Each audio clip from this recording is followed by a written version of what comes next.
شکریہ شکریہ درود بھیجیے گا محمد و آل محمد پر۔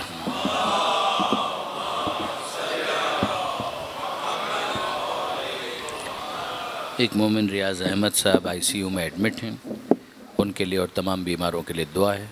باراللہ بیمار کربلا کے صدقے میں ان سب کو شفاء کاملہ اور عاجلہ نصیب ہے۔ درود بھیج دیجیے گا محمد و آل محمد۔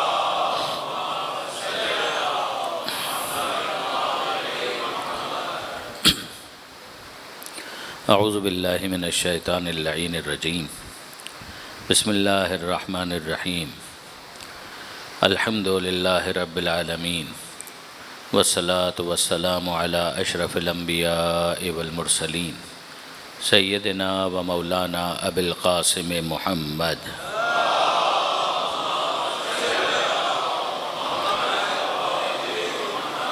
واہل بیتہ الطیبین الطاہرین المعصومین المظلومین المنتجبین المنتخبین المیامین، لا سیما للامام المنتظر والحجۃ الثانی عشر الذین اذهب اللہ عنہم الرجس وطہرہم تطہیرا۔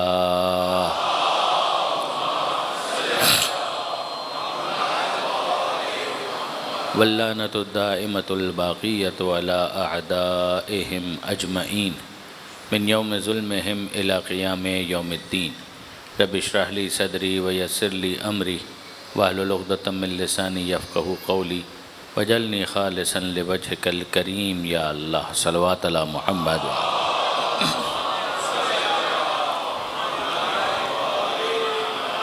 اما بعد فقد قال اللہ سبحانہ وتعالی فی القرآن الحکیم، بسم اللہ الرحمن الرحیم، اللہ ولی الذین آمنوا یخرجہم من الظلمات الی النور والذین کفروا اولیاؤہم الطاغوت یخرجونہم من النور الی الظلمات اولئک اصحاب النار ہم فیہا خالدون۔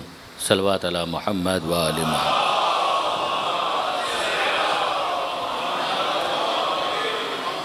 برادران عزیز و خاران محترم، کچھ اور آیات ولایت، اس موضوع کے ماتحت آیات قرآنی کی روشنی میں آل محمد کی ولایت پر گفتگو کا سلسلہ جاری ہے۔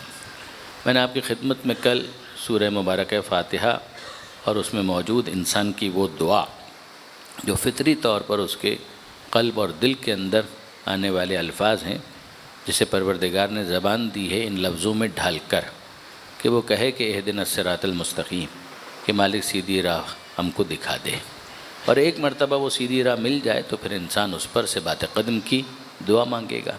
یعنی یہ حسن ہے، خوبصورتی ہے اس دعا کی کہ اس میں اگر آپ غور فرمائیے تو اہدنا کے بعد سیدھا ذکر ہے الصراط، اور یہ نہیں ہے کہ الی صراط المستقیم یا علی صراط المستقیم، یعنی الی اور علی کے درمیان جو فرق ہے اس کو اگر آپ پریپوزیشن کے اعتبار سے دیکھیے کہ انگریزی میں اور اردو میں ہر جگہ مختلف پریپوزیشنز استعمال ہوتے ہیں، انہی کو عربی کے اندر حرف جر کہا جاتا ہے۔ یعنی اگر آپ انگریزی میں دیکھیں تو کہیں آپ ان استعمال کرتے ہیں، کہیں آپ آن استعمال کرتے ہیں، کہیں اپون استعمال کر سکتے ہیں، تو وہی والا معاملہ عربی کے اندر بھی ہے۔ عربی کے اندر الا ہے، علا ہے، من ہے، فی ہے، لام ہے، یہ سارے حروف جارہ کہلاتے ہیں، اور میں ظاہر ہے کہ اس پر آپ کو بہت زیادہ نہ روکنا چاہ رہا ہوں نہ انگیج کرنا چاہ رہا ہوں، مگر چونکہ اس کے اندر واقعاً ایک حسن اور خوبصورتی پائی جاتی ہے، لہٰذا عرض کرنا چاہوں گا کہ اگر آپ قرآن مجید میں دیکھیں گے تو یہ لفظ صراط الا کے ساتھ بھی آیا ہے اور علا کے ساتھ بھی آیا ہے، اور الا کا مطلب ہوتا ہے ٹوورڈز، طرف، اور علا کا مطلب ہوتا ہے اپون، یعنی علا کا مطلب ہے اس کے اوپر، اور الا کا مطلب ہوتا ہے ٹوورڈز، اس طرف۔ اور یہاں جو پروردگار عالم نے انسان کی دعا لفظوں میں ڈھال کر بیان کی ہے تو اس میں نہ الا ہے نہ علا ہے، اس میں صرف اتنا ہے کہ اہدنا، جس کو کہتے ہیں مفعول بے، کہ یہاں پر سیدھا آبجیکٹ کی صورت میں اس کو رکھا ہے، اس سے پہلے کوئی حرف جر موجود نہیں ہے کہ یہ کہا جا سکے کہ الا کی بات ہو رہی ہے یا علا کی بات ہو رہی ہے، ٹوورڈز کی بات ہو رہی ہے یا اپون کی بات ہو رہی ہے۔ لہٰذا اس کے ترجمے میں ہمیشہ یہ کنفیوژن رہتا ہے۔ بعض افراد اس کا ترجمہ کرتے ہیں کہ اہدنا الصراط المستقیم، کہ مالک ہمیں سیدھی راہ دکھا دے، سیدھی راہ کی طرف ہدایت دے دے۔ ٹوورڈس دا اسٹریٹ پاتھ، یعنی وہ سیدھا راستہ جہاں کہیں بھی ہے تو اس کی طرف ہمیں ہدایت دے دے۔ تو اس کا مطلب یہ ہے کہ ایزمپشن یہ ہوا کہ ہم گمراہ تو ہیں، راہ ہماری صراط مستقیم نہیں ہے۔ تو جب سیدھے راستے پر نہیں ہیں تو اب دعا مانگ رہے ہیں کہ اے پروردگار ہمیں سیدھی راہ دکھا دے اور اس کی ہدایت کر دے۔ یعنی یہ بالکل ایسا ہے کہ جیسے کوئی جانا چاہتا ہے حیدرآباد اور جا رہا ہے ہوگزبے کی طرف، اور وہاں سے وہ گوگل سے پوچھے کہ مجھے بتائیے کہ میں کس طرف اپنی ڈائریکشن کروں، اور اسے بتایا جائے کہ آپ یو ٹرن لیجئے اور اس طرف آئیے۔ اس کا مطلب یہ ہے کہ جہاں پر آپ ہیں وہ تو غلط راہ ہے۔ تو آپ نے خواہش یہی کی تھی کہ جناب مجھے سیدھی راہ دکھائیے، بتائیے میں کس طرف جاؤں، تو اس نے کہا کہ یو ٹرن لیجئے، اس لیے کہ جہاں آپ جا رہے ہیں جتنا آگے تیزی کے ساتھ جائیں گے اتنا ہی منزل سے دور ہوتے چلے جائیں گے۔ تو پہلے تو اپنی راہ کو کریکٹ کیجئے کہ یہاں پر آئیے، اس طرف آئیے۔ اب ایک مرتبہ وہ اس راہ پر آ گیا تو کیا وہ اس کو بند کر دے؟ کیا وہ اس کو بند کر دے؟ ظاہر ہے کہ وہ اس کا شکریہ ادا کرے گا کہ آپ نے مجھے صحیح راہ دکھا تو دی، لیکن اب اگلی جو خواہش ہے وہ یہی ہے کہ جو سیدھی راہ مل گئی ہے اس پر مجھے ثابت قدم رہنے کی توفیق عطا فرما۔ اب آپ دیکھیے گا کہ اس کے اندر ہوتا کیا ہے، یعنی اس کو کوئی طنز نہ سمجھے، میں تو ایک لطیف استخراج جو کیا گیا ہے کتابوں میں موجود ہے، بعض روایات بھی اس کے اوپر شاہد ہیں، وہ یہ ہے کہ جناب جو دعا قبول نہیں ہوتی ہے اس کے اختتام پر کہا جاتا ہے آمین، یعنی وہ دعا ابھی قبول ہوئی نہیں ہے، اپلیکیشن ڈال دی گئی ہے، وہ ایکسیپٹ ہو جائے تو وہ قبولیت کی منزل پر آ گئی۔ تو جب ایک شخص یہ دعا پڑھ کر کے اہدنا الصراط المستقیم صراط الذین انعمت علیہم غیر المغضوب علیہم ولا الضالین، اب اس کے اختتام پر کہے آمین، آمین کا مطلب یہ استجب لنا کہ مالک یہ دعا ہماری تو قبول فرما۔ تو جب دعا قبول فرما اس کا مطلب یہ ہے کہ اب تک قبول تو نہیں ہوئی، دعا قبول ہو جائے اس کے لیے ایک کوشش کی جا رہی ہے، پروردگار کی بارگاہ میں ایک عرضی ہے جو لکھ دی گئی ہے۔ لیکن وہ کہ جن کی دعا قبول ہو چکی وہ آلریڈی اس راستے پر موجود ہیں، تو وہ تو نعمت کا احساس کر رہے ہیں کہ ہمیں وہ چیز مل تو گئی ہے، کہیں ہم لوز نہ کر دیں۔ تو اس نعمت کے بارے میں خدا کا حکم ہے کہ اگر شکر کرو گے تو ہم بڑھا دیں گے، شکر ادا کرو گے تو ہم بڑھا دیں گے۔ تو ہم کو تو کنٹینیوٹی چاہیے۔ تو اب اس کے بعد انسان اس دعا کو مانگتے مانگتے بے اختیار کہتا ہے مالک اتنا تو تو قبول کر چکا، اب تو شکر نعمت کی منزل ہے، تو الحمدللہ رب العالمین کہ راہ پر تو ہم آ چکے، اب ہماری تمنا یہ ہے کہ اسی راہ پر رہتے ہوئے ہماری زندگی مکمل ہو جائے۔ درود بھیجیے محمد و آل محمد۔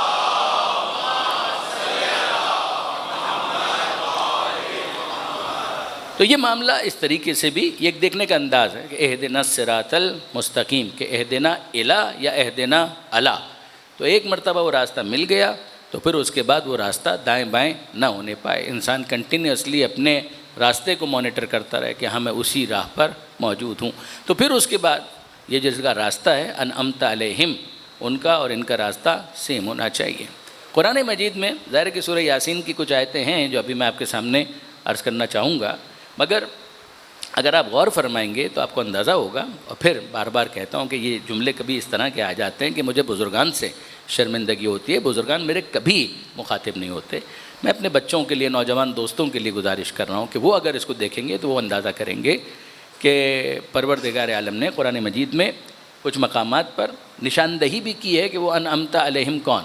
ایک بات تو یہ ذہن میں رکھیے گا کہ انعمت علیہم سے مراد صرف عام نعمتیں پانے والے نہیں ہو سکتے، یعنی یہ بالکل منطقی بات ہے، اس لیے کہ وہ شخص کہ جو یہ کہہ رہا ہے کہ اہدنا الصراط المستقیم کہ مالک سیدھی راہ دکھا دے یا اس پر ثابت قدم رکھ، اور پھر بعد میں وہ کہہ رہا ہے کہ ان کا راستہ کہ جن پر تو نے نعمت نازل کی، تو کیا کہنے والا زبان سے یہ بات نہیں کہہ رہا؟ تو زبان نعمت نہیں ہے؟ کیا وہ اندھا ہے؟ نہیں۔ اس کے پاس آنکھیں ہیں تو کیا آنکھیں نعمت نہیں ہیں؟ کیا اس کے پاس کان نہیں ہیں تو کیا کان نعمت نہیں ہے؟ اس کے پاس ہاتھ پیر یہ سب موجود، یہ سب نعمت تو ہیں۔ تو وہ کیا یہ کہنا چاہتا ہے کہ مالک جو انعمت علیہم ہے وہ تو میں خود ہوں، مجھے میرے ہی راستے کے اوپر چلا دے؟ تو پھر تو اس دعا کے اس انداز سے خدا کی بارگاہ میں مانگنے کا مطلب کیا ہے؟ آپ غور فرما رہے ہیں؟ تو ہر شخص جو اس دنیا کے اندر ہے وہ کسی نہ کسی درجے میں نعمت پروردگار کے ساتھ ہے، زندگی خود نعمت ہے، ماں باپ نعمت ہیں، لباس نعمت ہے، شریک حیات نعمت ہے، مکان نعمت ہے، سوچنے سمجھنے کی صلاحیت نعمت ہے۔ سورہ نحل 16واں سورہ قرآن مجید کا، اس کو آپ پڑھتے چلے جائیے تو نعمتوں ہی کا ایک سلسلہ ہے، اس کا نام ہی ہے نعمتوں والا سورہ۔ اور کل سورہ رحمان کی بات آ رہی تھی، فَبِأَيِّ آلَاءِ رَبِّكُمَا تُكَذِّبَانِ، تم اپنے رب کی کون کون سی نعمتوں کو جھٹلاؤ گے؟ تو پروردگار عالم کا بہت سے لوگوں سے تو یہ شکوہ ہے کہ نعمتیں ہم نے تم کو دی ہوئی ہیں اور تم ان کو جھٹلاتے ہو۔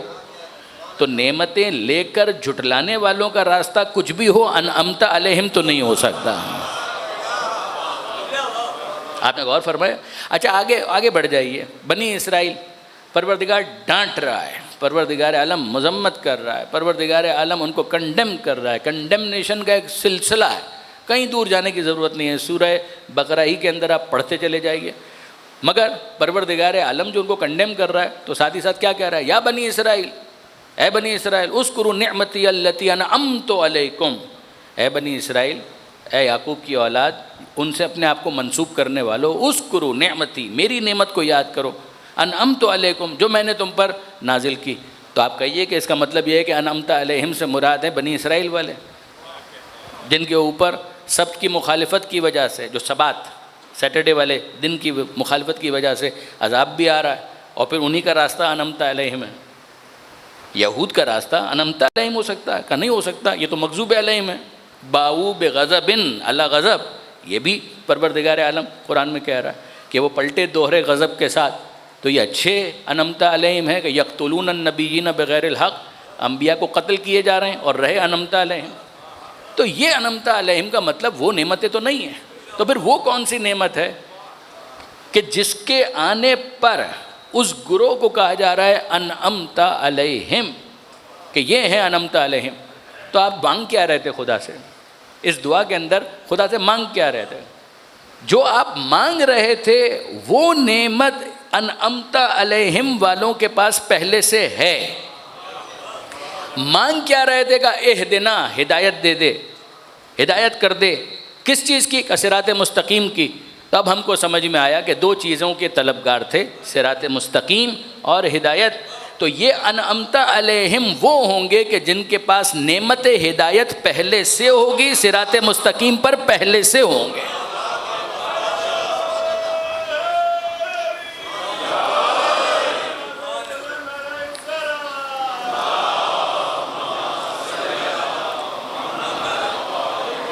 آپ نے غور فرمایا برادران عزیز؟ میں امید کرتا ہوں کہ یہ بات بہت زیادہ مشکل نہیں ہوگی۔ ماشاءاللہ اہل علم اور صاحبان مطالعہ یہاں پر تشریف فرمائیں، وہ اس رخ سے اس کے اوپر غور کر لیں کہ پروردگار عالم ہر نعمت کے لیے کہہ رہا ہے انعمت علیہم۔ چلیے اب آگے بڑھ جائیے، سورہ النساء قرآن مجید کا 4واں سورہ، وہاں پروردگار عالم نے اس کو فردر ایلوبریٹ کیا۔ وَمَن يُطِعِ اللَّهَ وَالرَّسُولَ، اس آیت کو عام طور پر اہدنا الصراط المستقیم کے بعد انعمت علیہم کی تشریح کے طور پر مفسرین نے پیش کیا ہے، اور مجھے اس سے اختلاف نہیں ہے۔ یہ آیت واقعاً ان لوگوں کا ذکر کر رہی ہے کہ جن کے لیے آپ کافی حد تک یہ کہہ سکتے ہیں۔ پروردگار فرماتا ہے کہ من یطع اللہ، جو اطاعت کرے اللہ کی، والرسول، اور اللہ کے رسول کی اطاعت کرے، فاولئک، تو یہ ہوں گے مع الذین، ان لوگوں کے ساتھ، انعم اللہ علیہم، کہ جن کے اوپر اللہ نے نعمت کو نازل کیا۔ اطاعت جو اللہ کی کرے، اللہ کے رسول کی اطاعت کرے، تو یہ ہوں گے ان کے ساتھ، مع الذین انعم اللہ علیہم، ان لوگوں کے ساتھ ہوں گے کہ جن پر اللہ نے نعمت کو نازل کیا۔ تو مالک یہ کون ہے؟ یہ من بیانیہ، یعنی وہی پریپوزیشن، اور اس کا ایک کام ہوتا ہے بیان کرنا، کہ جو پیچھے کہا تھا اس کی تبیین، اس کی وضاحت، اس کی ایلوبریشن، اس کو مزید کھول کر بیان کرنا۔ پھر سنیے گا، من یطع اللہ، جو اطاعت کرے اللہ کی، والرسول، اور رسول کی، فاولئک، تو یہ ہوں گے مع الذین، ان لوگوں کے ساتھ، انعم اللہ علیہم، کہ جن کے اوپر اللہ نے نعمت کو نازل کیا۔ وہ کون ہیں؟ سنیے، من النبیین والصدیقین والشہداء والصالحین، کا یہ چار گروہ ہیں۔ پروردگار عالم نے 4 گروہ بیان کر دیجئے کہ بھئی یہ ان کے ساتھ ہوں گے۔ تو یہ 4 گروہ وہ ہیں کہ جو انعم اللہ علیہم کا مصداق، وہاں پر یہی کہا تھا انعمت علیہم، یہاں پر کہا انعم اللہ علیہم۔ من النبیین و صدیقین و شہداء و صالحین، یہ نبی ہیں، صدیق ہیں، شہداء ہیں، صالحین ہیں۔ اب برادران عزیز، نبی آدم سے لے کر خاتم تک جتنے ہیں وہ سب نبی ہیں۔ صدیقین کون ہیں؟ جو سچ کی معراج پر ہو اس کو صدیق کہتے ہیں، جو ان صدیقوں کے اندر بھی سب سے آگے ہو اسے صدیق اکبر کہتے ہیں۔ مجھے اس اصطلاح پر تو کوئی اختلاف نہیں ہے، مجھے اس پر تو کسی قسم کا کوئی اختلاف ہو کیسے سکتا ہے؟ سچ بولنے والا صادق ہے، سچائی اور گہری ہو جائے وہ صدیق ہے، اور وہ سچائی میں اوپر اور اوپر سب سے اوپر چلا جائے تو اسے صدیق اکبر تو کہیں گے، مجھے اس پر تو کوئی اعتراض نہیں۔ ہاں، اگر کوئی دعوی نبوت جھوٹا کرے تو میں اس کو نبی ماننے کے لیے تیار نہیں ہوں، اور اگر کوئی صدیق اکبر ہونے کا جھوٹا دعویٰ کرے تو میں اس کو صدیق ماننے کے لیے تیار ہوں۔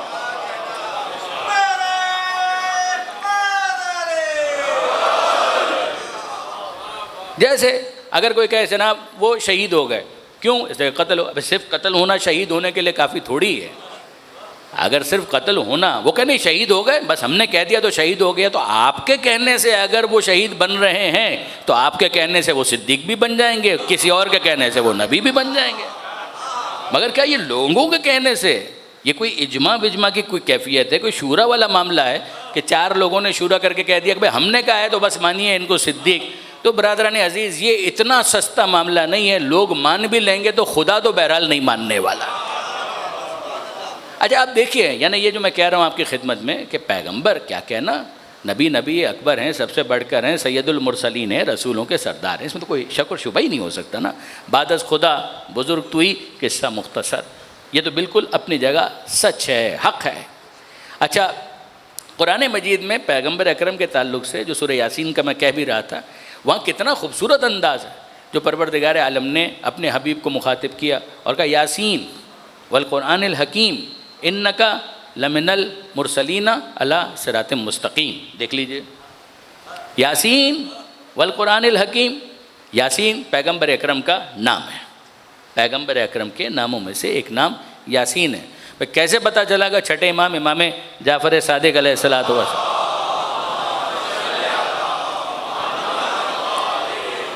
چھٹے امام نے خود اس بات کو بیان کیا کہ اگر تم لہن قرآن کو دیکھو، قرآن کا جو انداز ہے اسی کو دیکھو تو پتہ چلتا ہے کہ یاسین پیغمبر اکرم کا نام ہے، اس لیے کہ اس کے بعد خطاب کیا جا رہا ہے۔ جیسے میں کسی کو مخاطب کروں اور اس کے بعد کہوں آپ ادھر تشریف لائیے، تو ظاہر ہے کہ میرا خطاب کرنا اور اس کے بعد یہ کہنا آپ ادھر تشریف لائیے، اس کا مطلب ہی یہ ہے کہ جس کو میں مخاطب کر رہا ہوں پہلے اس کا میں نے نام لیا ہے۔ پیغمبر اکرم سے خطاب ہے، یاسین حکمت والے قرآن کی قسم آپ رسولوں میں سے ہیں۔ تو یہاں سے سمجھ میں آیا کہ یاسین جو ہے وہ پیغمبر اکرم کا نام ہے۔ پھر اس کو فردر بائیفرکیٹ بھی کیا گیا کہ یا حرف ندا ہے مخاطب کرنے کے لیے، جو حرف ہوتا ہے آواز دینے کے لیے، اور سین کنایہ ہے سید سے کہ اے سید، اے سردار، والقرآن الحکیم حکمت والے قرآن کی قسم، یعنی یہ حکمت والا قرآن گواہ ہے، قیامت تک گواہی دیتا رہے گا۔ کس بات کی؟ انکا یقیناً آپ کیا ہیں؟ لمن المرسلین، آپ رسولوں میں سے، رسولوں میں سے۔ رسول کا مطلب ہے جس کے پاس پیغام ہو اور وہ پہنچانے پر مامور ہو، تو آپ رسولوں میں سے ہیں۔ اس بات پر گواہی کون دے گا؟ کہ یہ قرآن دے گا، یہ حکمت والا قرآن گواہی دیتا رہے گا۔ مالک ضرورت کیا ہے کہ حکمت والا قرآن یہ گواہی دیتا رہے؟ کیا ضرورت ہے؟ برادران عزیز، انصاف سے آپ بتائیے کہ اگر کسی دوسرے ملک کا کوئی سفیر یہاں پر آ جائے تو کیا صرف اس کے کہنے پر آپ اس کو سفیر مان لیں گے؟ کیا صرف اس کے کہنے پر آپ اس کو سفیر مان لیں گے؟ صرف اس کے کہنے پر اس کو سفیر نہیں مانا جائے گا جب تک وہ اسناد سفارت نہ دکھا دے، ڈاکومنٹس نہ دکھا دے، ویریفائڈ ڈاکومنٹس نہ دکھا دے، اٹیسٹڈ ڈاکومنٹس نہ دکھا دے، کنفرم ڈاکومنٹس نہ دکھا دے، تب تک آپ اس سند کے بغیر اس کو سفیر ماننے کے لیے تیار نہیں۔ تو جب دوسرے ملک کے کسی سفیر کو سند کے بغیر آپ سفیر نہیں مانتے تو خدا کے نبی یا رسول کو بغیر سند کے نبی یا رسول کیسے مانیں گے؟ تو اب آپ اندازہ کیجئے، پروردگار کہہ رہا ہے کہ حساسیت کو سمجھو کہ جب رسول بھی ہم کسی کو مقرر کرتے ہیں تو دلیل اور سند ساتھ بھیجتے ہیں۔ تمہارا عجیب مزاج ہے، اپنے ہی طور پر کسی کو خلیفہ بنا لیتے ہو، کسی کو صدیق بنا لیتے ہو، کسی کو شہید بنا لیتے ہو۔ یہ اپنے طور پر کیوں فیصلہ کر رہے ہو؟ میں تو رسول کے باب میں تمہیں کہہ رہا ہوں کہ رسول کو بھی اس وقت مانو کہ جب تم ثبوت کو دیکھ لو، تم ویریفائی کرو۔ اسی لیے اگر آپ دیکھیں قرآن مجید کی جو حیثیت ہے وہ یہ ہے کہ قیامت تک کے لیے پیغمبر اکرم کی نبوت اور رسالت کی یہ گواہی دیتا چلا جائے۔ یہ درمیان سے آپ ہٹا لیں گے تو یقین جانیے کچھ باقی نہیں بچے گا۔ اگر قرآن مجید کو آپ درمیان میں سے ہٹا لیں تو آج پیغمبر اکرم کی نبوت اور رسالت پر آپ کون سا ثبوت فراہم کریں گے؟ دیکھیے، جو اس زمانے میں تھے ان کے لیے بھی ثبوت پیش کرنا، جو آج ہیں ان کے لیے بھی ثبوت ضروری ہے، جو قیامت تک کے ظرف زمان میں لوگ آنے والے ہیں ان سب کے لیے رسول کی رسالت کا کوئی نہ کوئی ثبوت ہونا چاہیے۔ اب اگر کوئی کہے مثال کے طور پر جناب علی کہ رسول نے معجزات دکھلائیں، تو میں نے کب انکار کیا ہے کہ معجزات نہیں دکھلائے؟ پیغمبر نے معجزات دکھلائیں، مگر مجھے ایک بات بتائیے، ہم تو موسیٰ علیہ السلام کو بھی نبی مان رہے ہیں نا، ہم تو موسیٰ علیہ السلام کو بھی نبی مان رہے ہیں، تو موسیٰ علیہ السلام کا کوئی معجزہ آپ نے دیکھا؟ آپ عیسیٰ علیہ السلام کو اور میں عیسیٰ علیہ السلام کو بھی نبی مانتے ہیں، کیا آپ نے ان کا کوئی معجزہ دیکھا؟ اگر آپ یہ کہیں کہ انہوں نے معجزات دکھلائے تھے، یہ رپورٹ ہے، یعنی اگر آپ اس کو ان لینتھ پڑھنا چاہیں تو جناب آیت اللہ العظمیٰ سید ابو القاسم الموسوی الخوئی مرجع مرحوم، ان کی معرکۃ الآراء کتاب ہے البیان فی تفسیر القرآن، مقدمہ ہے قرآن مجید کی تفسیر کا، انگریزی ترجمہ بھی اس کا اویلیبل ہے، اصل کتاب عربی میں ہے، اس کا فارسی ترجمہ، اس کا اردو ترجمہ، انگریزی ترجمہ اویلیبل ہے، یعنی بعض یونیورسٹیز کے عرب دنیا کے اندر اسے کورس میں اور کریکلم کے اندر شامل کیا گیا، اتنی امپورٹنٹ کتاب ہے خوئی صاحب کی، اور اس کے اندر اگر آپ دیکھیں گے تو یہ بحث انہوں نے وہاں پر کی ہے کہ بھئی اگر آج ہم موسیٰ علیہ السلام یا عیسیٰ علیہ السلام ہم جو نبی مان رہے ہیں، ارے ہمیں تو چھوڑیے، یہودی جو موسیٰ علیہ السلام کو نبی مان رہے ہیں تو ثبوت کیا ہے؟ عیسیٰ علیہ السلام کو جو عیسائی نبی مان رہے ہیں تو ثبوت کیا ہے کہ وہ نبی ہیں؟ کوئی کہے کہ جناب موسیٰ علیہ السلام عصا کو پھینکتے تھے وہ اژدہے میں تبدیل ہو جاتا تھا، کس کے سامنے؟ کس کے سامنے انہوں نے یہ کام کیا؟ آپ کے سامنے؟ کہا نہیں، تو آپ کیوں مان رہے ہیں؟ فرعون کے سامنے کیا، فرعون نہ مانے تو مجرم ہے، مگر میرے اور آپ کے سامنے تو یہ کام نہیں کیا۔ یعنی اگر میں کسی یہودی سے سوال کروں اور بہت احترام کے ساتھ کہ جناب کیا اولڈ ٹیسٹمنٹ پڑھ کر میں ان نبیوں کو نبی مان لوں گا؟ جو توریت کا حشر آپ نے کیا ہے، جو نیو ٹیسٹمنٹ کا آپ نے حشر کیا ہے، اس کے بعد کیا میں ان نبیوں کو نبی مانوں گا؟ یعنی اگر آپ پڑھنا چاہیں، الفاظ وہ ہیں کہ جن کو میں ممبر سے پوری طریقے بیان بھی نہیں کر سکتا، یعقوب علیہ السلام کا جو قضیہ لکھا ہوا ہے اس کو پڑھیے، لوط علیہ السلام کا جو کردار لکھا ہوا ہے اس کو آپ پڑھیے، ان سب کو پڑھنے کے بعد، اور میں پھر کہہ رہا ہوں کہ میں کوئی طنز نہیں کر رہا، فیکچول پوزیشن یہ ہے کہ اگر آپ اس کو پڑھیں تو نبی تو بہت دور کی بات ہے، ایک عام دیندار انسان بھی اس کردار کے اندر آپ کو نظر نہیں آئے گا، تو نبی ہم کیسے مان لیں؟ دوسری بات یہ ہے کہ وہ اولڈ ٹیسٹمنٹ اور نیو ٹیسٹمنٹ جس طرح اس پوزیشن میں موجود ہیں، اس کی معجزاتی حیثیت تو ہے بھی نہیں، کلیم بھی نہیں ہے کہ یہ کوئی میریکل ہے۔ تو اب اگر مثال کے طور پر کوئی کہے کہ بھائی موسیٰ علیہ السلام نے عصا پھینکا، اژدہے میں تبدیل ہو گیا، سر آنکھوں پر ہوا ہوگا، میرے سامنے نہیں ہوا، میں کیوں مانوں؟ عیسیٰ علیہ السلام نے کوڑ کے مریض کو اچھا کر دیا، مردے کو زندہ کیا، میرے سامنے تو نہیں کیا، میں کیوں مانوں؟ آپ کیوں مان رہے ہیں اور میں کیوں مان رہا ہوں؟ ہمیں اور آپ کو چھوڑیے، یہودی کیوں مان رہے ہیں، عیسائی کیوں مان رہے ہیں؟ یقین جانیے کہ کوئی اگر ہم سے پوچھے اس کا مطلب آپ نہیں مان رہے، کہ ہم بالکل مان رہے ہیں ان کو نبی۔ تو ابھی تو آپ نے کہا کہ آپ کے سامنے یہ معجزات پیش نہیں ہوئے، جی ہاں نہیں ہوئے، ہم ان کو نبی اس لیے نہیں مان رہے ہیں کہ ہمارے سامنے انہوں نے معجزات دکھلائے ہیں، ہم مخبر صادق کی خبر کی تصدیق کرتے ہوئے ان کو نبی مان رہے ہیں۔ ہم مخبر صادق، ہمارے نبی خاتم النبیین احمد مجتبیٰ محمد مصطفیٰ صلی اللہ علیہ وآلہ وسلم، ہم ان کی خبر کی تصدیق، انہوں نے کہا، قرآن ہمیں پابند کرتا ہے یؤمنون بما انزل الیک وما انزل من قبلک، اس پر بھی ایمان لاؤ جو ان پر نازل ہوا اور جو پہلے نازل ہوا اس پر بھی ایمان لاؤ، ہم پابند ہیں۔ انہوں نے کہا نام بتا رہا ہوں، نام بنام ایمان لاؤ، اور جن کے نام نہیں معلوم مجملاً اجمالاً اوور آل ایمان ہونا چاہیے کہ جو آئے خدا کی طرف سے آئے، ہم ان پر ایمان رکھتے ہیں، تو ہم نے مان لیا۔ اب یہاں سے اگر کوئی سوال کرے کہ جناب ان کو تو آپ نے ان کے کہنے پر مانا، ان کو کن کے کہنے پر مانا؟ ان کو تو آپ نے ان کے کہنے پر مانا، مخبر صادق کی خبر کی تصدیق کرتے ہوئے آپ کہہ رہے ہیں کہ ہم مان رہے ہیں، تو اب یہ بتائیے کہ ان کو آپ کس کے کہنے پر مان رہے ہیں؟ اب اگر مثال کے طور پر یہاں پر ہمارا کوئی فرد، شخص، مسلمان، مومن، وہ کہے کہ ہم بتاتے ہیں ہمارے رسول نے معجزات دکھلائیں، بغیر سند کے تھوڑی مان رہے ہیں۔ کیا معجزات دکھلائیں؟ کہ سورج کو انہوں نے پلٹایا، چاند کے 2 ٹکڑے انہوں نے کیے، ستارے کو انہوں نے اتارا، انگریزوں نے ان کے ہاتھوں پر تسبیح پڑھی، اشارہ کیا، درخت جھڑوں سمیت ان کی طرف آ گیا۔ یہ سب آپ کے سامنے ہوا ہے، یہ سب آپ کے سامنے۔ اب دیکھیے، اپنے آپ کو رکھیے اس کے سامنے کہ جس کو آپ نے ابھی یہ کہہ کر خاموش کیا تھا کہ یہ موسیٰ علیہ السلام نے عصا اژدہے میں تبدیل کیا، آپ کے سامنے کیا، آپ اس کو لاجواب کر رہے ہیں، اور آپ اس کے سامنے کہہ رہے ہیں کہ میں اس لیے نبی مان رہا ہوں کہ انہوں نے سورج کو پلٹایا، چاند کو 2 یہ سب آپ کے سامنے ہوا ہے۔ سورج آپ کے سامنے پلٹا، چاند آپ کے سامنے 2 ٹکڑے ہوا، ستارہ آپ کے سامنے اترا۔ جن کے سامنے یہ ہوا ہے ان کو ماننا چاہیے، لیکن آپ اور میں کیوں مان رہے ہیں؟ میں ہمیشہ جب بھی اس کی وضاحت کرتا ہوں تو مجھے ایک اور وضاحت ساتھ ہی دینی پڑتی ہے کہ خدا کے لیے یہ مت سمجھیے گا کہ میں کہہ رہا ہوں کہ یہ معجزات نہیں ہوئے، ان کی شان تو اس سے بھی بہت بالا تر ہیں۔ جو وجہ تخلیق کائنات ہیں اس کے اشارے سے جو ہو جائے مجھے کوئی حیرت نہیں ہوگی۔ میرا سوال اس وقت یہ نہیں ہے، سوال یہ ہے کہ اگر فرض کیجئے کہ کوئی نان مسلم ہے، اس کے سامنے آپ رسول کی رسالت کو اسٹیبلش کرنا چاہتے ہیں، تو آپ کیسے اسٹیبلش کریں گے؟ آپ کیسے بتلائیں گے کہ یہ رسول ہیں؟ ان معجزات کے ذریعے سے کہ جو ماضی میں ہو چکے اور اس وقت وہ رپورٹ کی حیثیت رکھتے ہیں، یا کوئی ایسا زندہ معجزہ موجود ہے کہ جس کو پیش کیا جا سکتا ہے؟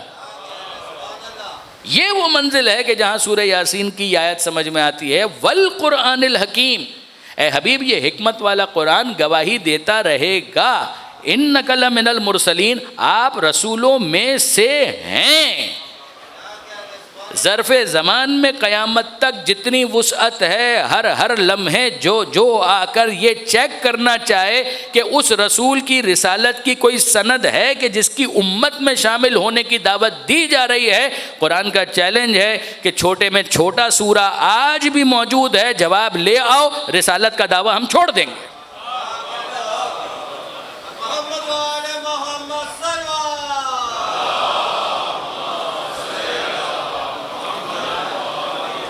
رسالت کا دعویٰ ہم چھوڑ دیں گے، لیکن اگر جواب نہ لا سکو تو تم اپنی ضد چھوڑ دو، اگر جواب لے آؤ تو ہم دعویٰ اس دعوے سے دستبردار ہو جائیں گے، اور اگر جواب نہ لا سکو تو تم ضد چھوڑ دو۔ اس پر ہمارے ایک بہت عمدہ لکھنؤ کے خطیب تھے، انہوں نے بہت پیارا ایک تبصرہ کیا تھا، نام میں ان کا بھول رہا ہوں ورنہ میں لے دیتا نام ان کا، بزرگ خطیب تھے، غالباً ان کا انتقال ہو گیا۔ انہوں نے بہت خوبصورت بات کی کہ اس زمانے میں بھی سب سے چھوٹا سورہ پیش کیا، سورہ کوثر، 3 لائنوں کا ہے، اسی کا جواب لے آؤ، تو نہ لا سکے۔ جب جواب نہ لا سکے تو کیا زبان پر جملہ آیا؟ پڑھتے گئے، انا اعطیناک الکوثر فصلی لربک وانحر ان شانئک هو الابتر، اور بے اختیار کا ما ھذا کلام البشر، کہ یہ بشر کا کلام نہیں ہو سکتا۔ تو ان کا بہت پیارا جملہ ہے، وہ فرماتے تھے کہ خدا یہی سمجھانا چاہتا ہے کہ جب تم کوثر کا جواب نہ لا سکے تو ساقی کوثر کا جواب کیا لاؤ گے؟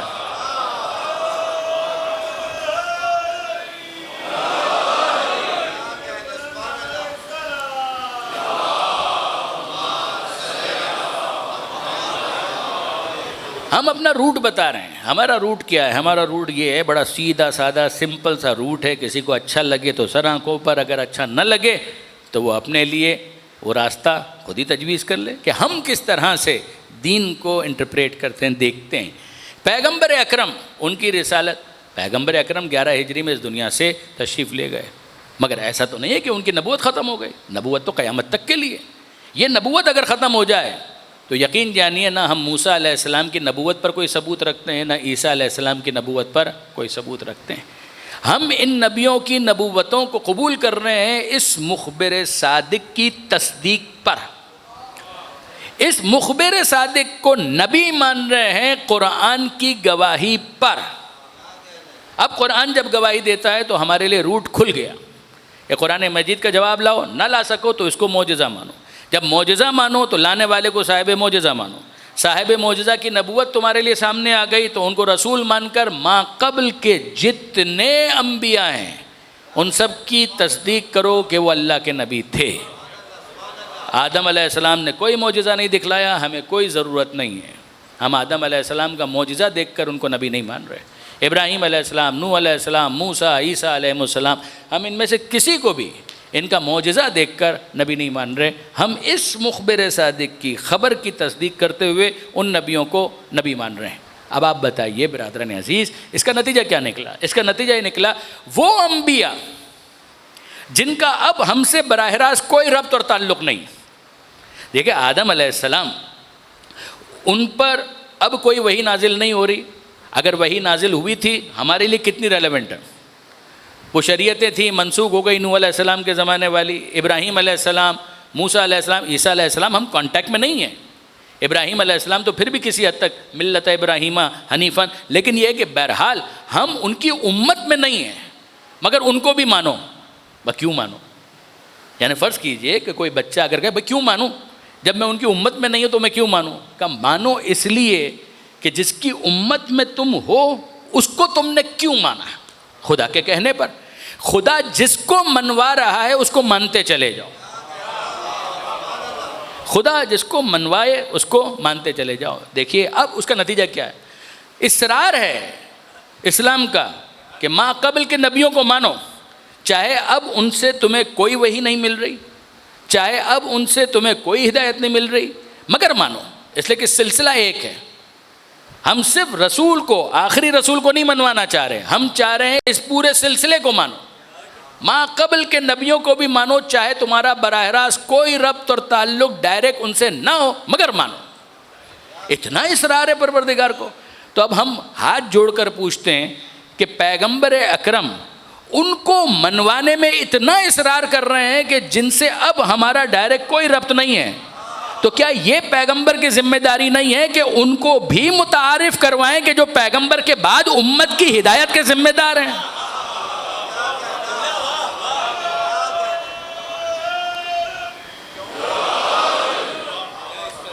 نہیں آئے گا کوئی نبی, بے شک نہیں آئے گا. ہم بھی نہیں کہہ رہے کہ نبی مانیے, ہم نہیں کہہ رہے کہ آپ نبی مانیے, مگر جو وہ منوا رہے ہیں اس کو تو مانیے. جو وہ منوا رہے ہیں اس کو تو آپ مانیے. آپ غور فرمائیے برادران عزیز, اور بہت زیادہ غور کرنے کی ضرورت ہے. میں نے کئی مرتبہ یہ بات گزارش کی, ایک مرتبہ پھر نوجوانوں کے لیے عرض کرتا ہوں کہ اگر آپ ہم سے ہمارے عقائد کا خلاصہ 4 جملوں میں پوچھیں تو کیا ہے؟ ہم کہتے ہیں کہ ہم کسی کو نہیں مانتے, صرف خدا کو مانتے ہیں. غالباً کل بھی میں نے یہ آیت پڑھی تھی, اِنَّ هُدَى اللَّهِ هُوَ الْهُدَى. ہدایت تو بس وہ ہے جو اللہ کی طرف سے ہدایت ہے. ہم تو کسی کو نہیں مان رہے, ہم کسی کو کسی کے کہنے پر فقط نہیں مان رہے, ہم صرف اور صرف خدا کو مان رہے ہیں. اور بس ہم تو کہتے ہیں اس کو مانو, جس کو منوائے اس کو مانو,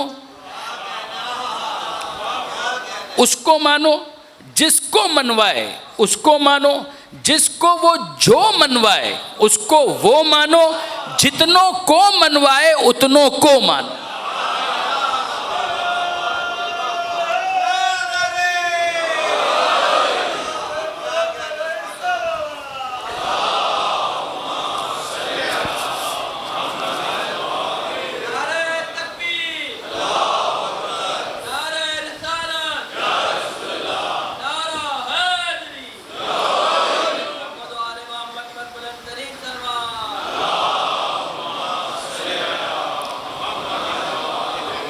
اب اور اس کو مانو, جس کو منوائے اس کو مانو. اس میں پھر تعصب کی کوئی گنجائش نہیں ہے. اس کو مانو, جس کو منوائے اس کو مانو. ثابت ہو جائے کہ ان کو منوایا ہے تو مانو. جس کو وہ جو منوائے اس کو وہ مانو.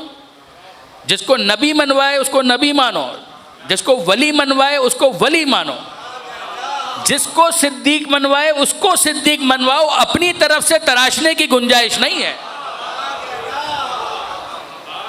جس کو منوائے اس کو مانو, جس کو وہ جو منوائے اس کو وہ مانو, اور جتنوں کو منوائے اتنوں کو مانو. ہمیں عدد پر بھی کوئی اصرار نہیں ہے, ہمیں تعداد پر بھی کوئی اصرار نہیں. وہ لاکھوں کو منوائے تو لاکھوں کو مانو, وہ کروڑوں کو منوائے تو کروڑوں کو مانو، مگر ہم کیا کریں؟ چادر میں 5 نظر آتے ہیں۔ بخاری اور مسلم میں جابر بن سمرہ کی روایت میں 12 دکھائی دیتے ہیں، اور خود نبی اور زہرا کو ملائیں تو 14 بنتے ہیں۔ اس سے آگے عدد ہمیں یاد نہیں رہتے۔ درود بھیجئے محمد و آل محمد۔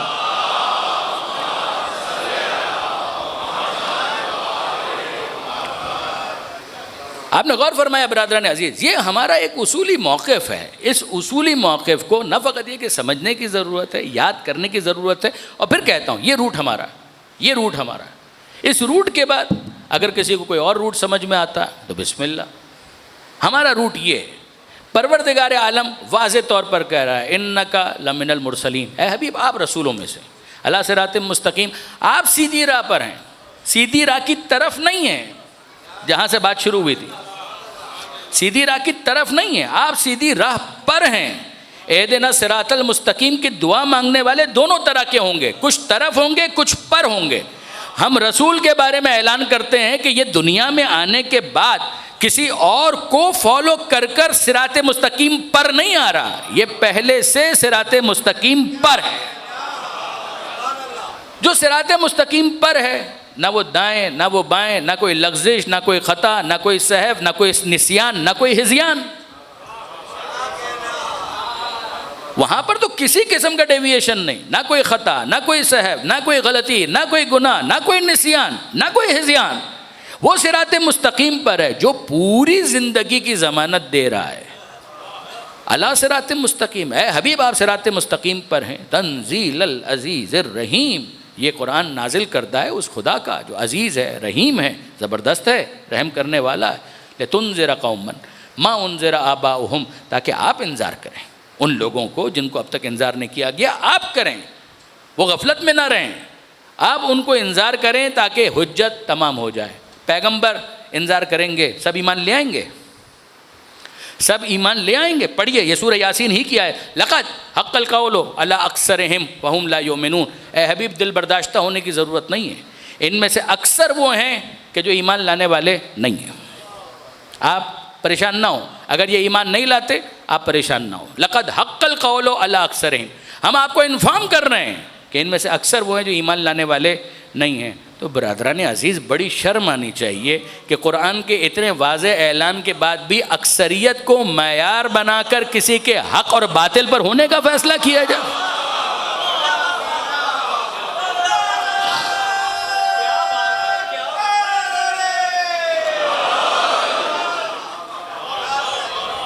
میں نے پچھلے سال آپ کی خدمت میں گزارش کی تھی، تکرار کر رہا ہوں اس لیے کہ یہ بہت ریلیونٹ ہے برادران عزیز۔ ابان بن تغلب، یہ 5ویں امام محمد باقر علیہ السلام کا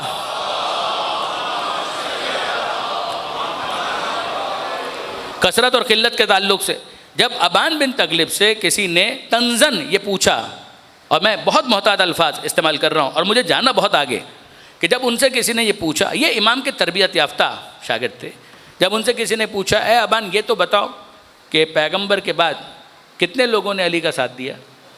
کثرت، قلت، وہی بات آ گئی کہ اے ابان یہ تو بتاؤ پیغمبر کے بعد، پیغمبر کی وفات کے بعد کتنے لوگوں نے علی کا ساتھ دیا؟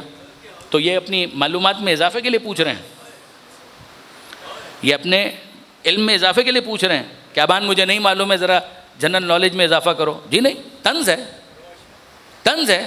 تو ابان بن تغلب مسکرائے اور انہوں نے کہا گویا تم یہ کہنا چاہتے ہو کہ اگر زیادہ لوگوں نے علی کا ساتھ دیا تو علی کا رتبہ بڑھ جائے گا، اور کم لوگوں نے ساتھ دیا تو علی کا رتبہ گھٹ جائے گا۔ تو انہوں نے کہا جی یہی تو میں کہنا چاہ رہا ہوں کہ زیادہ لوگوں نے اگر علی کا ساتھ دیا تو علی کا رتبہ بڑھ جائے گا، اور کم لوگوں نے ساتھ دیا تو علی کا رتبہ گھٹ جائے گا۔ بلکہ ساتھ دینے والے کون تھے؟ سلمان، ابو ذر، مقداد، بنی ہاشم کے افراد چند ہی تو ہیں، زیادہ تر افراد تو فلور کراس کر چکے۔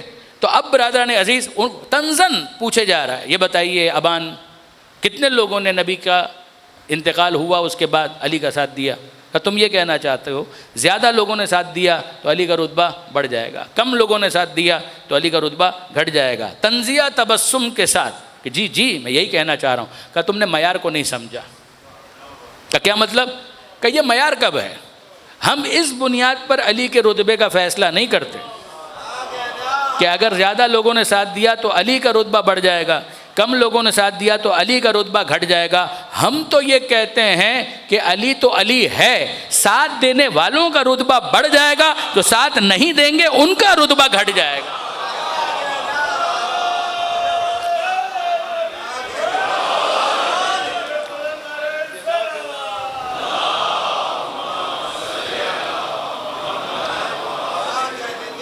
علی کا ساتھ دینے والے علی کا رتبہ نہیں بڑھاتے، وہ اپنا قد بڑھاتے ہیں۔ علی علی ہے، جس کا نام ہی علی ہو اسے کون بلند کر سکتا ہے؟ لفظ علی کا مطلب ہی ہے بلند، جس کا نام ہی علی ہو اسے کون بلند کر سکتا؟ وہ بلند ہے، وہ بلند رہیں گے۔ وہ ساتھ دینے والوں کی وجہ سے ان کا رتبہ بڑھتا گھٹتا نہیں ہے۔ لوگ خدا کو ماننا چھوڑ دیں تو کیا خدا کی توحید میں کچھ کمی ہو جاتی؟ اگر کوئی رسول کو نہ مانے تو کیا رسالت میں کوئی کمی ہو جاتی ہے؟ جس طرح خدا کو نہ ماننے سے توحید کو صدمہ نہیں پہنچتا، جس طرح رسالت کو نہ ماننے سے رسول کی رسالت کو کوئی نقصان نہیں ہوتا، اسی طرح سے علی کی ولایت کو نہ ماننے والے خود تو منافق ہو سکتے ہیں، کل ایمان کو کوئی فرق نہیں پڑتا۔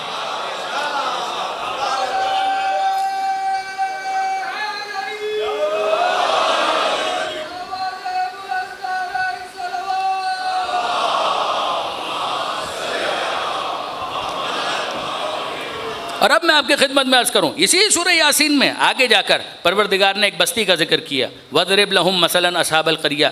اے حبیب بیان کیجئے بستی والوں کا ذکر، اِذْ جَاءَهَا الْمُرْسَلُونَ، ان کے پاس رسول آئے، اِذْ أَرْسَلْنَا إِلَيْهِمُ اثْنَيْنِ، ہم نے 2 رسولوں کو بھیجا، فَكَذَّبُوهُمَا، انہوں نے ان کو جھٹلا دیا۔ بتائیے ان کے جھٹلانے سے رسولوں کی رسالت کو کوئی فرق پڑتا ہے؟ ان رسولوں کی رسالت کو کوئی فرق پڑتا ہے؟ اگر وہ جھٹلا رہے ہیں، فَعَزَّزْنَا بِثَالِثٍ، ہم نے ایک اور رسول بھیجا ان کی پیٹھ مضبوط کرنے کے لیے، ان کا بھی انکار کر دیا۔ قالوا انا الیکم لمرسلون، ہم تمہاری طرف رسول ہیں، انہوں نے انکار کر دیا۔ انہوں نے کہا ہم تو تم کو منحوس سمجھتے ہیں، انا تطیرنا بکم، ہم تم کو منحوس سمجھتے ہیں۔ جسارت آپ دیکھ رہے ہیں، گستاخی دیکھ، ان کے سمجھنے سے وہ منحوس ہو گئے، ان کے ماننے سے کیا وہ نبی نہ رہے، رسول نہ رہے؟ یہ جو گستاخی، انا تطیرنا بکم، ہم تمہیں منحوس سمجھتے ہیں، تطیر منحوس، لئن لم تنتہوا لنرجمنکم، اگر تم باز نہ آئے ہم تمہیں رجم کر دیں گے، ہم تمہیں پتھر ماریں گے، وَلَيَمَسَّنَّكُم مِّنَّا عَذَابٌ عَلِيمٌ، اور تمہیں ہم سے دردناک عذاب پہنچے گا۔ نبیوں نے کہا قَالُوا طَائِرُكُم مَّعَكُم، تمہاری نحوست تو خود تمہارے ساتھ ہے۔ ان ذکرتم، اگر تمہیں یاد دہانی کروائی جا رہی ہے، پیغام دیا جا رہا ہے، تو یہ طریقہ ہے شکریہ ادا کرنے کا کہ نبیوں کی رسالت کا انکار کر کے ان کو منحوس کہہ رہے ہو؟ طائرکم معکم ان ذکرتم بل انتم قوم مسرفون، تم ہو حد سے گزر جانے والے ٹرانسگریسرز۔ اب اس کے بعد پروردگار عالم نے ایک عجیب بات ارشاد فرمائی کہ جب یہ ہو رہا تھا اور انہوں نے طے کر لیا کہ اب نبیوں کو، رسولوں کو یہ سنسار کریں گے، ان کو قتل کریں گے، پروردگار عالم نے ذکر کیا ہے ایک شخص کا، نہیں، ایک رجل کا، ایک رجل کا۔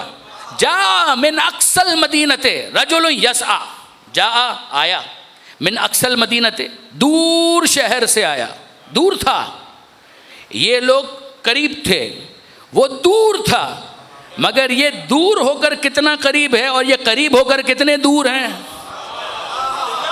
کچھ عرض کرنا، یہ ساتھ دینے کے لیے آیا، یہ دور تھا، دور سے آیا ہے ان کے پاس، اور وہ قریب تھے جو منحوس کہہ رہے تھے۔ تو کوئی کہے کہ نہیں جناب، جو بھی کہہ رہے تھے ہیں تو پہلو میں، جو بھی کہہ رہے تھے مگر ہیں تو پہلو میں، نہیں جناب، صرف یہاں ہونا کافی نہیں ہے۔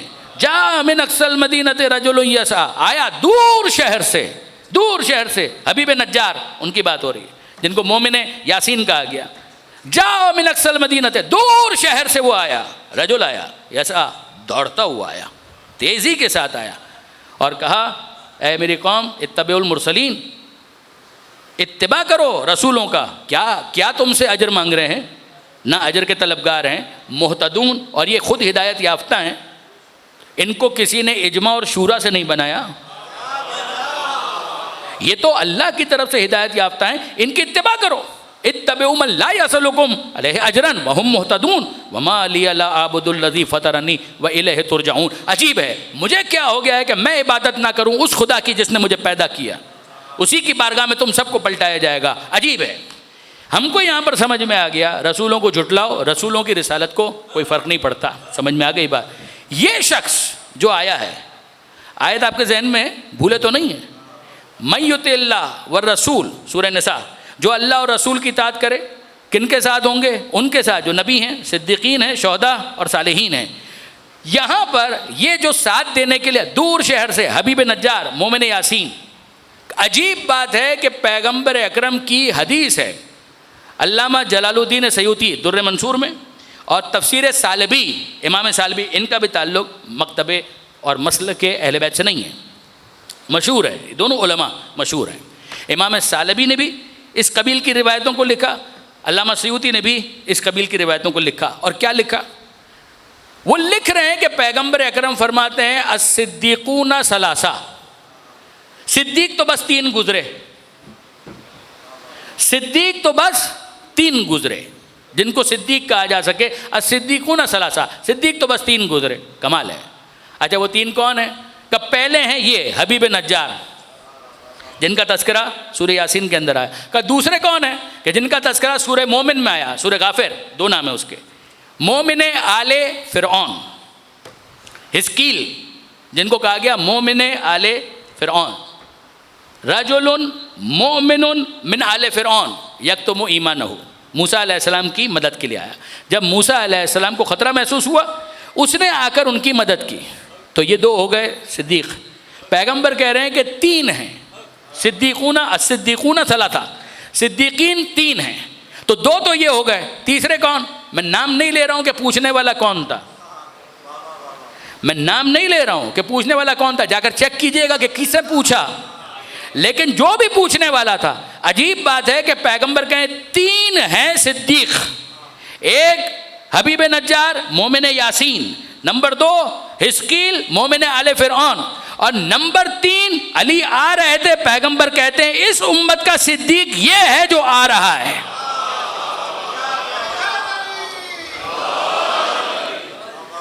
اس امت کا صدیق یہ ہے کہ جو آ رہا ہے. اور اب اس کے بعد پیغمبر اکرم فرماتے ہیں بس تم نے اتنا سن لیا کہ صدیق 3 ہے، یہ کافی نہیں ہے. آگے سنو، صدیق 3 ہیں، مگر صدیق ہونے کے باوجود یہ تینوں برابر نہیں ہیں.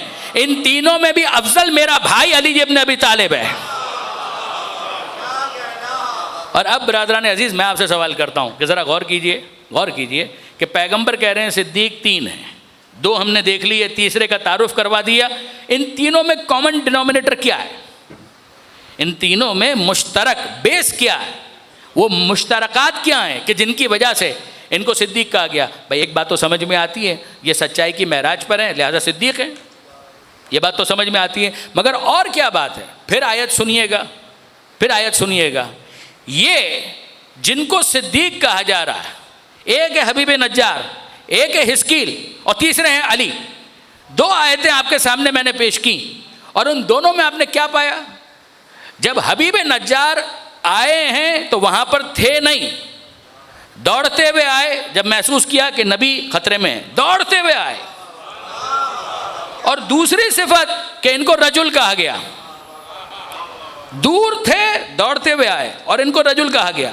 مومن آل فرعون کہیں اور تھے، جب موسیٰ علیہ السلام پر وقت آیا تو مومن آل فرعون وہاں سے تیزی کے ساتھ آئے اور ان کی مدد کی. اور دوسری صفت ان کو بھی کہا رجل مومن من آل فرعون. یہ رجل ہے، مرد ہے، صرف شبیہ رجل نہیں ہے، واقعی رجل ہے، یہ واقعی رجل ہے. دونوں کو کہا گیا رجل. دونوں دور سے آئے اور آ کر انہوں نے مدد کی. تو ہم کو سمجھ میں آیا کہ یہ کچھ کامن ڈینومینیٹرز ہیں. اور آپ یقین جانیے کہ یہی چیز مولا میں بھی ثابت ہوتی ہے. امیر المومنین خیبر میں موجود نہیں تھے، دور تھے، اور وہاں سے پکارا نادے علیین.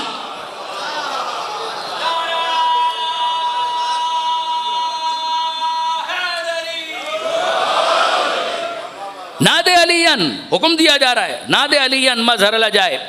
پکاریے علی کو جو مجائب کا مظہر ہیں، تجدہ اون لک فی النوائب، آپ ان کو مددگار پائیں گے۔ آپ نے غور فرمایا پیغمبر نے پکارا، علی آئے، آشوب چشم کے بعد بھی آئے، آشوب چشم کے بعد بھی آئے، دور سے آئے، آشوب چشم کے بعد بھی آئے، اور پھر اس کے بعد انتظار ہے ہم کو کہ پیغمبر رجل کب کہتے ہیں۔ علم دیتے ہوئے اعلان کیا کہ میں اس کو علم دوں گا جو رجل ہوگا، رجلن کرارن غیر فرارن۔ ہم کو یہ سمجھ میں آیا، دور سے آیا، میدان میں آیا، رجل کہلایا، بیمار تھا تب بھی آیا، آنکھوں میں آشوب چشم تھا تب بھی آیا۔ تو صدیق کی کوالیفیکیشن سمجھ میں آ رہی ہے؟ صدیق میدان میں آنے والے کو کہتے ہیں، بھاگنے والے کو نہیں کہتے۔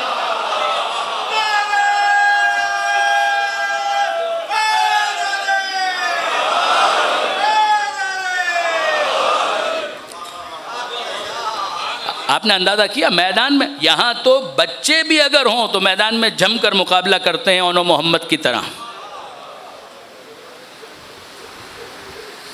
اگر یہ بچے بھی ہیں تو بھی جم کر مقابلہ کرتے ہیں میدان میں اون محمد کی طرح۔ جناب زینب کا ہدیہ ہے حسین مظلوم کی بارگاہ میں، جناب عبداللہ ابن جعفر طیار کا ہدیہ ہے، مشترکہ ہدیہ ہے حسین مظلوم کی بارگاہ میں۔ میں آپ کی خدمت میں کیا عرض کروں برادران عزیز، جناب عبداللہ مدینے میں تھے،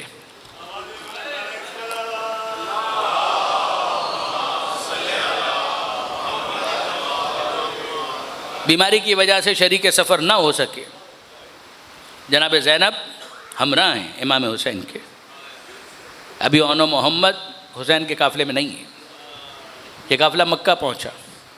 حسین نے کہا میں پسند کرتا ہوں کہ حرم کی حدود سے باہر میرا خون بہایا جائے، حرم سے باہر آ گئے، تنیم کے مقام سے کچھ آگے، اور وہاں پر حسین کہتے ہیں کہ اے بھیا عباس قافلے کو روک دو، مجھے کسی کا انتظار ہے۔ اب کس کا انتظار ہے؟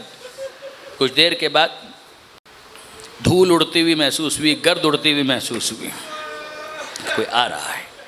یہ جناب عبداللہ ابن جعفر طیار ہیں، قریب آئے، امام مظلوم سے رسمی گفتگو ہوئی، اور اب گفتگو کے بعد کہتے ہیں کہ حسین ان کے فرسٹ کزن ہیں، جعفر طیار کے فرزند ہیں، جعفر طیار مولا کائنات کے بڑے بھائی، تو عبداللہ امام حسین کے بہنوئی بھی ہیں اور امام حسین کے فرسٹ کزن بھی ہیں۔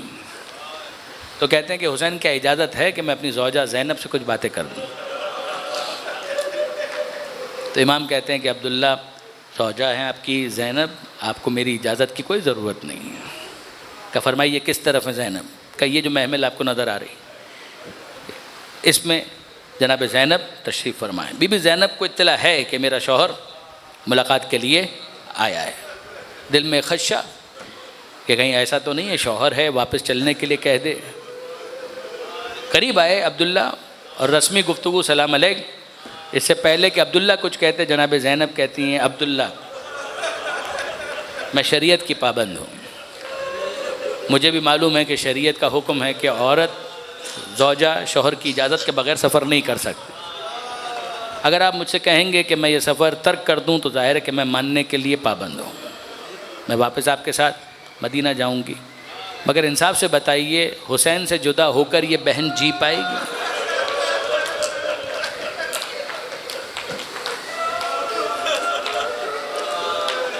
میرا نہیں خیال کہ میری روح میں اتنا تحمل ہے کہ پھر میرے جسم میں وہ باقی رہ سکے۔ مجھے لگتا ہے کہ شاید بے روح میرا جسد جنازے کی صورت میں آپ کے ساتھ واپس جائے گا۔ جناب عبداللہ یہ سن کر کانپ گئے، تڑپ کر رہ گئے۔ انہوں نے کہا بی بی آپ میری زوجہ ہیں بے شک، مگر میں آپ کے مرتبے اور مقام سے واقف ہوں، آپ ثانیہ زہرا ہیں، میں آپ کو کوئی حکم دینے کے لیے نہیں آیا۔ تو اب جناب زینب کو کچھ اطمینان تو ہوا، اور پھر کہنے لگیں کہ عبداللہ پھر آنے کا سبب، باعث سفر، اتنی زحمت کر کے آپ یہاں تک آئے ہیں تو کوئی خاص وجہ؟ تو عبداللہ کہتے ہیں کہ بی بی مجھے تو آپ کے جد کی ایک حدیث یاد آ گئی تھی، میں تو اس حدیث پر عمل کرنے کے لیے حاضر ہوا۔ جناب زینب کا اشتیاق بڑھا، اے عبداللہ میرے جد کی کون سی حدیث آپ کو یاد آئی جس پر عمل کرنے کے لیے آپ نے اتنی زحمت کی؟ تو جناب عبداللہ کہتے ہیں بی بی آپ کے جد کا فرمان ہے کہ جب سفر ہو اور مشکل سفر ہو تو صدقے کا سامان ساتھ رکھا کرو. اتنا مشکل سفر آپ کو درپیش ہے، آپ کو حسین کو اتنا مشکل سفر درپیش ہے، اور آپ صدقے کا سامان مدینے میں بھول گئی. جناب زینب کا تجسس بڑھا اور فرمانے لگیں عبداللہ صدقے کا کون سا سامان ہے کہ جو میں مدینے میں بھول گئی؟ اور اب عبداللہ کہتے ہیں بی بی یہ اون و محمد، یہ صدقے کا سامان ہی تو ہیں. میں انہی کو آپ کے حوالے کرنے کے لیے آیا ہوں کہ اگر راہ میں کوئی مشکل وقت آئے حسین مظلوم پر، تو ایک بیٹے کو اپنی طرف سے حسین پر صدقہ کر دیجیے گا اور دوسرے بیٹے کو میری طرف سے حسین پر صدقہ کر دیجیے گا. شہزادی زینب خوشی سے نہال. یہ بات تو انہوں نے گرہ میں باندھ لی کہ یہ میرے شوہر نے کہا میرے بچے حسین پر صدقے کا سامان ہے. اور انہی خیالوں کے ساتھ کربلا پہنچی. کربلا پہنچنے کے بعد عاشور کا دن آ گیا، اور عاشور کے دن اب زینب کو انتظار ہے کہ یہ سامان صدقہ کب فدا ہوں گے حسین مظلوم پر. یہاں تک کہ جب زینب کبریٰ نے اون و محمد کو تیز نظروں سے دیکھا، بیٹا اب تک تم زندہ ہو، مجھے تمہارے لاشوں کا انتظار ہے، شہید تو سبھی نے ہونا ہے. اور بچے ہاتھ جوڑ کر کہتے ہیں اماں ہم کیا کریں، ماموں اجازت ہی نہیں دیتے. جناب علامہ نجم الحسن کراربی صاحب لکھتے ہیں کہ جناب زینب سلام اللہ علیہ نے امام مظلوم کو طلب کیا، حسین آئے، اون و محمد کو آگے کیا، بھیا ان بچوں کو مرنے کی اجازت دیجیے. حسین آنسو بہاتے ہوئے باہر نکل گئے. اون و محمد کہتے ہیں اماں اگر بڑے ماموں نہیں مانتے ہیں آپ عباس کو بلائیے، آپ عباس کے حوالے کی، عباس ماموں کے حوالے کیجیے، وہ اس مشکل کو حل کریں گے. جناب عباس کو طلب کیا، آئے بہن کے سامنے، جیسے ماں کے سامنے اولاد کھڑی ہوتی ہے جناب عباس بیٹوں کی طرح کھڑے ہوئے ہیں. ضعیفہ بہن ہے اور ان سے پوچھتے ہیں جی شہزادی کیا حکم ہے؟ کہ بس کام ایک ہے، اون و محمد کو مقتل میں جانے کی اجازت دلواؤ. عباس منع نہیں کر پائے جناب زینب کو، بچوں کو لیا حسین کے پاس آئے اور کہتے ہیں کہ آقا شہزادی کا حکم ہے. کہ بھیا انصاف سے بتاؤ بہن 7-8 برس کے بچوں کا گلا کٹوانے کی بات کر رہی ہے، میں کیسے اجازت دوں؟ اور واقعاً خدا جانتا ہے کہ کیسے اجازت دی. دونوں بچوں کو سوار کیا اور جب وہ میدان میں گئے لڑے اور خوب لڑے.